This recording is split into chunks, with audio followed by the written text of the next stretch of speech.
अब अगला टॉपिक है ऋण विद्युता, भौतिक प्रॉपर्टी का ऋण विद्युता। समूह में ऊपर से नीचे की ओर जाने पर विद्युत ऋणात्मकता है ना में कमी होती है। विद्युत ऋणात्मकता और ऋण विद्युता में दोनों में डिफरेंसेस क्या है ये जान लो।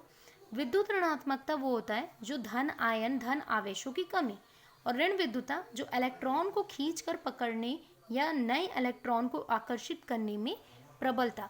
अब जाहिर सी बात है कि अगर नाभिक नीचे से नाइट्रोजन से बिस्मिथ की ओर जब हम जाते हैं, ठीक है, बिस्मिथ की ओर जब हम गमन करते हैं, मूव करते हैं, तो इसमें क्या होता है, नाभिक का आवेश क्या होता है, नाभिक का आकर्षण क्या होता है, कम हो जाता है अंतिम कक्ष के लिए। तो अंतिम कक्ष के लिए जब नाभिक का आवेश ही कम है तो वो नए इलेक्ट्रॉनों को आकर्षित कर पाएगा क्या, नहीं कर पाएगा, क्योंकि भाई नए इलेक्ट्रॉन को तब वो आकर्षित कर पाएगा जब इसका नाभिक का आकर्षण अंतिम कक्ष में प्रबलता से है। तो यही चीज़ है कि जब हम ऊपर से नीचे जाते हैं तो विद्युत ऋणात्मकता में कमी होती है, जिसके कारण परमाणु त्रिज्या बढ़ता है, और परमाणु त्रिज्या बढ़ेगा तो विद्युत ऋण विद्युता कमी होगी, मतलब कि आवरण प्रभाव बढ़ जाएगा। आवरण प्रभाव क्या होता है, ये जो इलेक्ट्रॉन है अंतिम कक्ष में, उस इलेक्ट्रॉन को बाहर निकालने के लिए यहाँ पे और कोश होंगे, बाहर निकालने के लिए जो ऊर्जा होती है, या फिर किसी इलेक्ट्रॉन को आकर्षित करने पर जब वो इलेक्ट्रॉन यहाँ गमन करते हुए आकर्षण से आता है तो यहाँ पे अन्य कोश में भी इलेक्ट्रॉन होते हैं, वो इलेक्ट्रॉन इसे प्रतिकर्षित करेंगे। क्लियर हो रहा है, फिर से समझाती हूँ। सपोज कोई नाभिक है, ये लो, ठीक है। अब देखो यहाँ पे दो कोश हैं, ये नाभिक हो गया नाइट्रोजन, यहाँ पे कोई इलेक्ट्रॉन है, ये इलेक्ट्रॉन आकर्षण से आ रहा है, आकर्षण से आने पे अंतिम कक्ष में जो 5 इलेक्ट्रॉन हैं वो इसे क्या करेंगे, प्रतिकर्षित करेंगे। प्रतिकर्षण करना मतलब शील्डिंग इफेक्ट होता है, जिसको हम आवरण प्रभाव कहते हैं, जिसकी वजह से क्या हो जाएगा, विद्युत ऋणात्मकता में और कमी आ जाएगी, मतलब इसके आवेश में और कमी होती है, यही कारण है।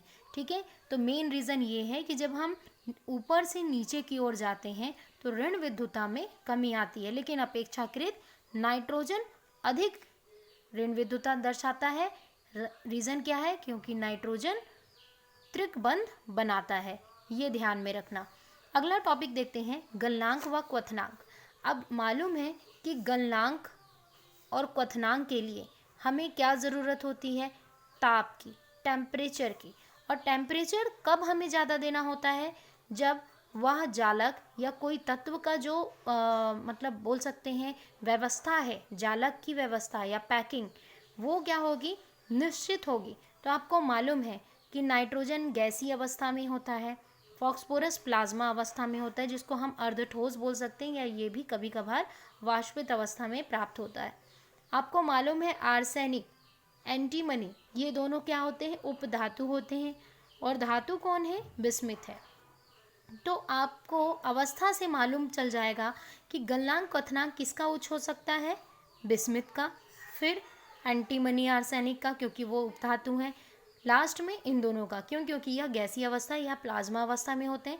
तो हम बोल सकते हैं कि गलनांक व क्वथनांक तत्वों की जालक पैकिंग या जालक व्यवस्था पर निर्भर करती है, मतलब उनकी जो अवस्था होगी उस हिसाब से उनके गलनांक व क्वथनांक में वृद्धि होगा या तो कमी होगी। तो अपेक्षाकृत हम बोल सकते हैं कि नाइट्रोजन का गलनांक क्वथनांक अत्यधिक कम होता है ना, बिस्मिथ की अपेक्षा, या एंटीमनी आर्सेनिक या फॉस्फोरस। ठीक है, क्लियर हो रहा है यहाँ पे। धात्विक गुण, धात्विक गुण में अब आपको क्लियर है, अवस्था पे निर्भर करती है। तो यहाँ पे ये दोनों तो आधातु में आ गए, ठीक है, ये उपधातु हो गया। धात्विक अवस्था कौन दिखाएगा, केवल एक, कौन, बिस्मिथ। तो बिस्मिथ धात्विक अवस्था कब दिखाएगा, जब तत्वों की अवस्था पर ये निर्भर करेगा, मतलब तत्वों का अवस्था क्या है, उनके जालक में धन आयन और ऋण आयन का एक निश्चित अवस्था होना चाहिए, जो आप क्रिस्टल जालक में पढ़ चुके हो, ठोस अवस्था में पढ़ चुके हो। तो ये कॉन्सेप्ट भी आपका क्लियर है। नेक्स्ट टॉपिक पे देखते हैं, अपर रूपता। अपर रूपता को बोलते हैं बच्चों all trophs, all trophs.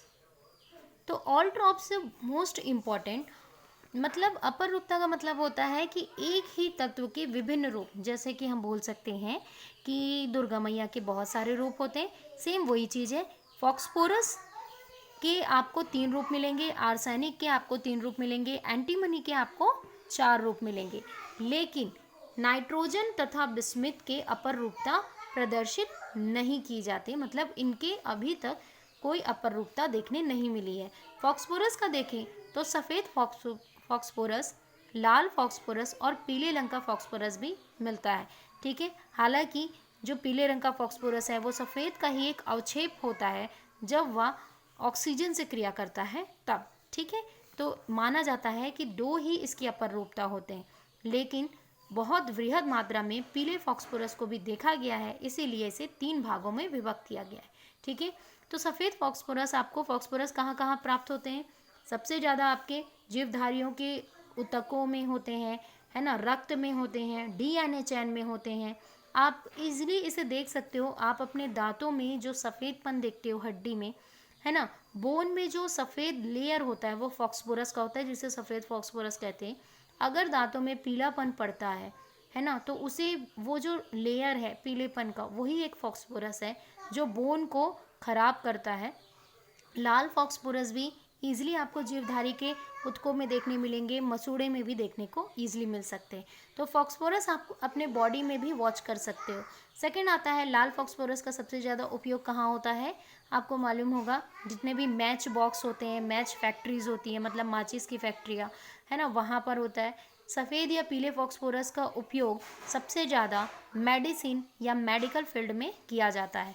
Second point आते हैं आर्सेनिक। आर्सेनिक के 3 अलग अलग आपके बोल सकते हैं ऑल्ट्रॉप्स है। पीले रंग के आर्सेनिक होते हैं, भूरा और लाल। इनका जितना भी इनका सबसे ज़्यादा जो यूज़ होता है वो मैच फैक्ट्री के साथ साथ बहुत सारे बारूद या फिर बोल सकते हैं पटाखों की फैक्ट्री में भी यूज़ किया जाता है। एंटीमनी, एंटीमनी होते हैं 4 टाइप्स के, उनके अपर रूपता। एक होता है धात्विक जो क्रिस्टल होता है, दूसरा होता है विस्फोटक जो अक्रिस्टलीय एंटीमनी होते हैं, पीले रंग का एंटीमनी होता है जिसको अल्फा एंटीमनी कहते हैं, और काले रंग के एंटीमनी को हम बीटा एंटीमनी कहते हैं। तो ये मोस्ट इंपॉर्टेंट है, आपको अपर रूपता कई बार क्वेश्चन पूछ देता है कि एंटीमनी के अपर रूपता कितने प्रकार के होते हैं, तो वो आप ध्यान में रखना, ठीक है। सेकेंड आते हैं घनत्व, मोस्ट इम्पॉर्टेंट। तो जाहिर सी बात है घनत्व क्या होता है? घनत्व होता है कि उसमें कितना ज़्यादा आवेशों की संख्या है। तो जब हम ऊपर से नीचे जाते हैं तो परमाणु की संख्या में क्या होती है? वृद्धि होती है। अर्थात हम कह सकते हैं कि आवेशों की संख्या में वृद्धि हो रही है। तो गैस होने के कारण नाइट्रोजन का घनत्व बहुत कम होता है। क्यों होता है? क्योंकि वो बहुत फैले होते हैं, उनके जो कोश होते हैं वो बहुत ज़्यादा फैल जाते हैं, जिसकी वजह से इनका घनत्व कम हो जाता है। बाकी जब हम ऊपर से नीचे की ओर जाते हैं तो घनत्व में वृद्धि होती है, क्योंकि आवेशों की संख्या में वृद्धि होती है ना। तो यहाँ पर आपका भौतिक गुण समाप्त होता है। उसके बाद हम पढ़ेंगे नए टॉपिक जो है डाई नाइट्रोजन के बारे में।